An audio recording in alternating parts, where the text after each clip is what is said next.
नमस्कार दोस्तों, स्वागत है आप सभी का आपके अपने यूट्यूब चैनल होमनिस्टी में।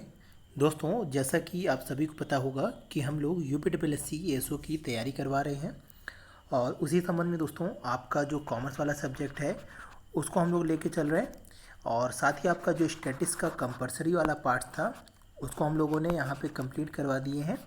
कुल इसके आपके 50 लेक्चर्स बने हैं। आप इसको हमारे चैनल की प्लेलिस्ट में जाके देख सकते हैं। और साथ ही दोस्तों अब हम लोग आपका जो इकोनॉमिक्स वाला सब्जेक्ट है उसको भी लेके चल रहे हैं। तो आपको तीनों विषय की वीडियो हमारे चैनल की प्ले लिस्ट में मिल जाएगी। आप वहां जाके देख सकते हैं या ऊपर इस आई बटन पे क्लिक करके भी आप वीडियो पे जा सकते हैं। तो दोस्तों आज हम लोग जो इकोनॉमिक्स में आपका टॉपिक पढ़ने वाले हैं वो आपका लॉ ऑफ प्रोडक्शंस या उत्पादन के नियम के बारे में हम लोग यहाँ पे डिस्कस करेंगे। कल वाले वीडियो में हम लोगों ने आपको आपका प्रोडक्शन फंक्शंस क्या हैं या उत्पादन फलन क्या होते हैं उन पर हम लोग चर्चा किए थे और साथ ही हमने आखिरी में आपको एक दो कंडीशंस बताई थी कि आपके जो फलन होते हैं या कह सकते हैं आपके उत्पादन के जो फलन हैं वो आपके मुख्य रूप से लेबर और कैपिटल और इंटरप्रेन्योर हमने वहाँ पे बताया था। तो उसमें जो प्रभाव पड़ता है अगर उसमें हम लोग एक को स्थिर करके अन्य में बदलाव करते हैं या हम लोग अन्य को स्थिर करके एक में बदलाव करते हैं तो इसे शॉर्ट टर्म प्रोडक्शन फंक्शन बोलते हैं या हम लोग इसे लॉ ऑफ वेरिएबल प्रोपोर्शनेट के अंतर्गत पढ़ते हैं। और जो आपका जब हम लोग सभी फलन जो आपके सभी चर हैं सभी में बदलाव करते हैं तो वो आपका लॉन्ग टर्म आपका क्या होता है यहाँ पे लॉन्ग टर्म प्रोडक्शन फंक्शन कहलाता है जिसे हम लोग रिटर्न टू स्केल भी कहते हैं। तो ये दोनों टॉपिक हम लोगों ने वहाँ पे आपको बताया था, पर उससे पहले आपको यहाँ पे उत्पादन के नियम के बारे में समझना होगा और साथ ही यहाँ पे कुछ यहाँ पे आपके यहाँ शब्दावलियाँ हैं उसको भी हम लोग यहाँ पे देखेंगे। तो ये आपको सभी चीज़ें अच्छे से क्लियर समझ में आ जाएगा। तो वीडियो को पूरा अंत तक देखिए दोस्तों, आपको सभी चीज़ें क्लियर हो जाएंगी। तो यहाँ पे दोस्तों उत्पादन के नियम के बारे में अगर हम लोग चर्चा शुरू करें तो आपको हमने कल एक चीज़ बताया था कि जो आपका प्रोडक्शन फंक्शन है वो आपके इनपुट एंड आउटपुट का क्या है रिलेशंस है। मतलब यहाँ पे आपका जो इनपुट है वो आपका लेबर कैपिटल और इंटरप्रेन्योर का जो भी हम लोग यहाँ पे क्या करेंगे बदलाव या वृद्धि करेंगे तो उस पर क्या आउटपुट निकलेगा। तो वही चीज़ हम लोग को यहाँ पे क्या बताया गया था, इन दोनों का जो रिलेशन है वही हमने क्या पढ़ा था कल आपके प्रोडक्शन फंक्शन में समझा था। डिटेल्स में हम लोग ने उस पर चर्चा की थी। परंतु अगर हम लोग उत्पादन फलन की प्रकृति या किसी प्रकार के साधनों के संयोग में परिवर्तन से उत्पादन प्रभावित होता है इस बात का कथन उत्पादन का नियम कहलाता है। मतलब यहाँ पे क्या है इसको समझ लीजिए कि यहाँ पे हम लोगों ने क्या देखा था कि आपका इनपुट का रिलेशन आउटपुट से होता है। मतलब इनपुट में जो बदलाव करेंगे तो आउट में भी बदलाव होगा, पर हम लोगों को ये नहीं पता है कि इनपुट में कितना आपका बदलाव होने पर आउटपुट पर क्या प्रभाव पड़ेगा। मतलब जैसे ये है कि इनपुट में अगर हम लोग 10% वृद्धि करते हैं तो आउटपुट पर कितना आपका यहाँ पे क्या होगा प्रभाव पड़ेगा, कितनी वृद्धि होगी या कमी होगी। इस चीज़ को जब हम लोग समझते हैं तो उसको हम लोग उत्पादन के नियम के अंतर्गत समझते हैं। तो आप लोगों को सिंपली यहाँ पे हमने जो आपका उत्पादन फलन में क्या बताया था वहाँ पे हमने केवल ये बताया था कि इनपुट का रिलेशन होता है आउटपुट से, पर हमने वहाँ पे ये नहीं बताया था कि इनपुट पर क्या परिवर्तन करने पर आउटपुट पर कितना परिवर्तन होता है, कितना चेंजेस होती है। तो जब हम लोग यहाँ पे प्रतिशत में या कह सकते हैं वेरिएबल्स के परिवर्तन से आउटपुट पर क्या परिवर्तन पड़ेगा एग्जैक्ट, जब उसको हम लोग समझने की कोशिश करते हैं तो उसको हम लोग उत्पादन के नियम के अंतर्गत समझते हैं।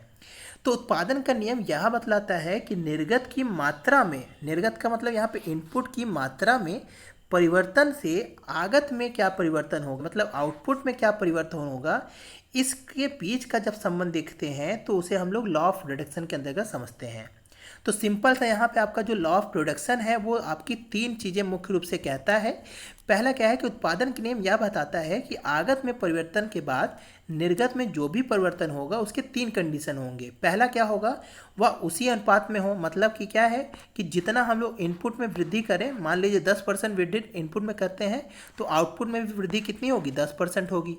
तो ये कंडीशन हो जाएगा जिसे हम लोग देखिए यहाँ पे डिनोट किए हैं कि क्वांटिटी, मतलब यहाँ पे आउटपुट में आपका कुछ भी चेंजेस होगा अगर हम लोग इनपुट में कुछ भी चेंजेस करते हैं तो फिर क्या होगा। दूसरी कंडीशन क्या हो सकती है कि उस अनुपात से अधिक हो, मतलब क्या है कि हम इनपुट जितना लगाएं उससे कई ज़्यादा क्या हो आपका आउटपुट हो जाए।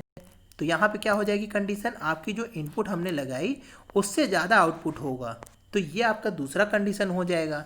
फिर आपकी तीसरी कंडीशन क्या हो सकती है कि उस अनुपात से कम हो, या फिर क्या हो सकता है आपका जितना हम लोग इनपुट लगाए हैं उससे कम ही आपका क्या है आउटपुट हो रहा है।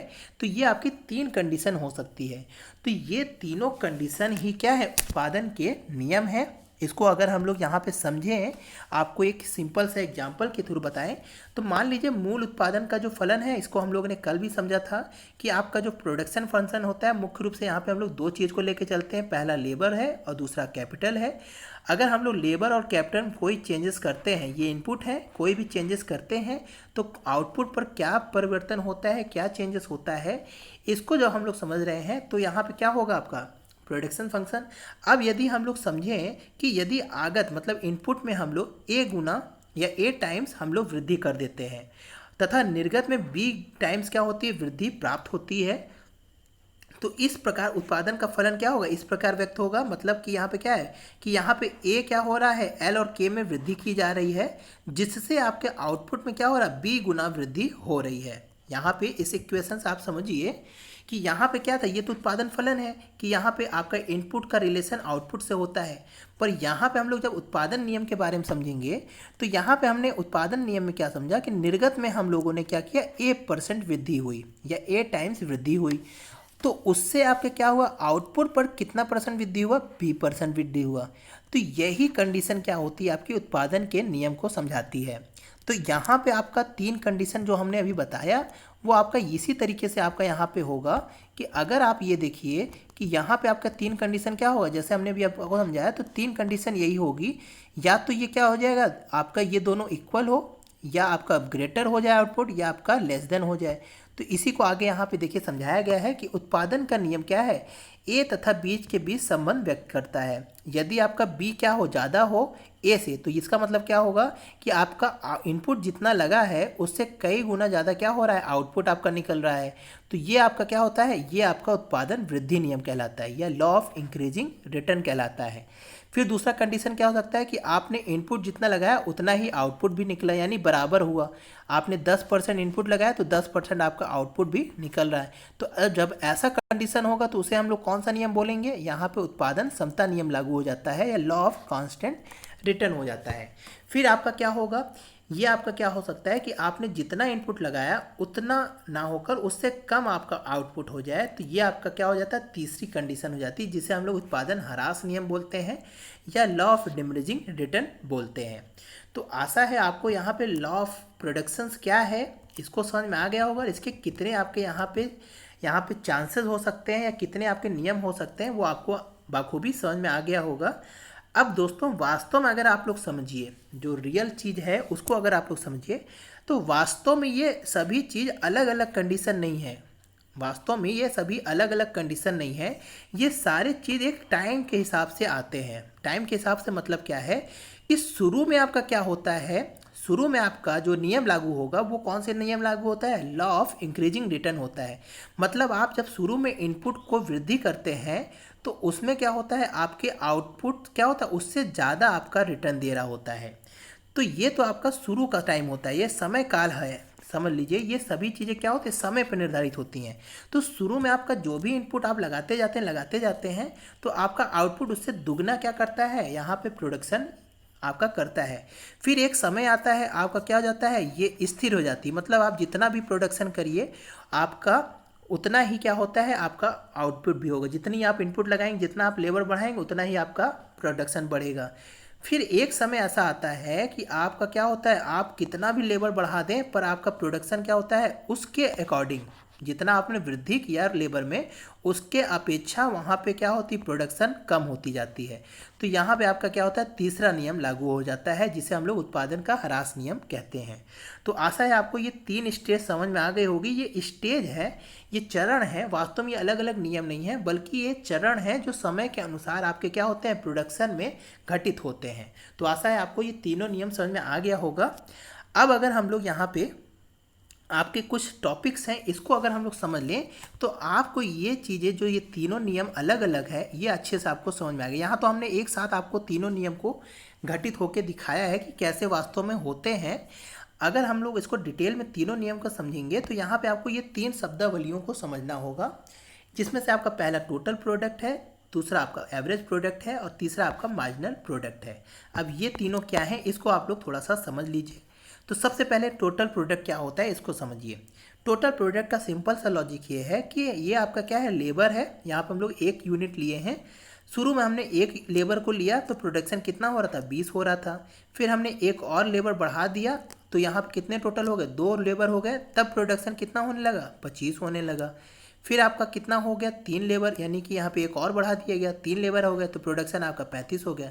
तो इस तरीके से देखिए यहाँ पे हम लोग 4 लेबर जब लगाए तो आपका प्रोडक्शन 40 हो गया। तो जितनी आपकी यूनिट है और जितना आपका प्रोडक्शन हुआ है, जब हम लोग सारे यूनिट को, सारे प्रोडक्शन को जोड़ लेते हैं, आपके सभी यूनिट के अकॉर्डिंग कितना प्रोडक्शन हुआ, तो इसी को हम लोग टोटल प्रोडक्शन या टोटल प्रोडक्ट बोलते हैं या कुल उत्पाद बोलते हैं। तो ये चीज़ आपको समझ में आ रही होगी कि यहाँ जैसे जैसे आपने लेबर की यूनिट बढ़ाई वैसे वैसे आपका प्रोडक्शन भी बढ़ रहा है, और सभी प्रोडक्शन को जो हम लोग जोड़ लिए तो आपका यहाँ पे टोटल प्रोडक्ट निकल आया। ये सिंपल सा आपका है, टोटल प्रोडक्ट निकलने में कोई दिक्कत नहीं होती है।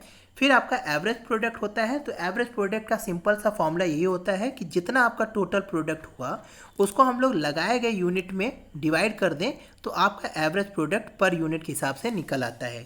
तो यहाँ पे देखिए आपका टोटल प्रोडक्शन कितना था, 120 था, और हमने यूनिट कितनी लगाई, 4 यूनिट लगाई। तो यहाँ पे टोटल प्रोडक्शन आपका 120 और यूनिट आपकी 4, तो कितना हो गया आपका 30, यानी एवरेज प्रोडक्ट कितना आ रहा, आपका 30 एवरेज प्रोडक्ट आ रहा है। तो ये भी आपको क्लियर हो गया होगा कि एवरेज प्रोडक्ट हम लोग कैसे निकालते हैं। अब यहाँ पे एक चीज़, यहाँ पे मार्जिनल प्रोडक्ट है, इसको ध्यान से समझिए। मार्जिनल प्रोडक्ट का मतलब यही होता है कि हम लोग जितना आपका इकाई लगाएं लेबर की, उस इकाई के लगाने से हमारा टोटल प्रोडक्ट क्या था, 120 था। जब हम लोग एक अतिरिक्त इकाई और लगा दिए लेबर की तो टोटल प्रोडक्ट कितना हो गया, 35 हो गया।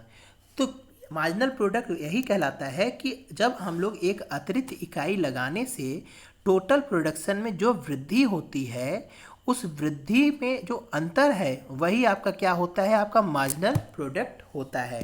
तो इसका फॉर्मूला यही होता है कि TPN। TPN का मतलब यहाँ पे क्या है कि टोटल प्रोडक्ट N, मतलब यहाँ पे टोटल प्रोडक्शन कितना था, N का यहाँ पे आपका टोटल प्रोडक्शन कितना है, 135 है। 5 इकाई पर आपका यहाँ पे 135 हो गया है। तो यहाँ पे 5 इकाई का सम कितना आ रहा है, टोटल प्रोडक्शन 135। तो यहाँ पे टोटल प्रोडक्शन 135 हो गया। अब यहाँ पे लिखा है माइनस TPN-1। TPN-1 मतलब कि यहाँ पे 5 इकाई थी, 5 में से 1 घटा दीजिए तो यहाँ पे 4 आएगा। अब चौथे में कितना टोटल प्रोडक्शन हो रहा था, तो चौथे भर में कितना हो रहा था, 120 हो रहा था।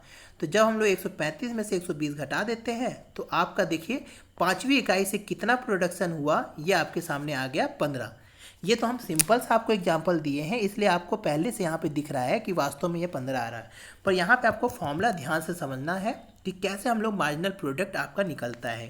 तो ये आपकी 3 शब्दावलियाँ थी। आशा है ये तीनों चीज़ आपको समझ में आ गया होगा कि टोटल प्रोडक्ट क्या होता है, एवरेज प्रोडक्ट क्या होता है और मार्जिनल प्रोडक्ट क्या होती है।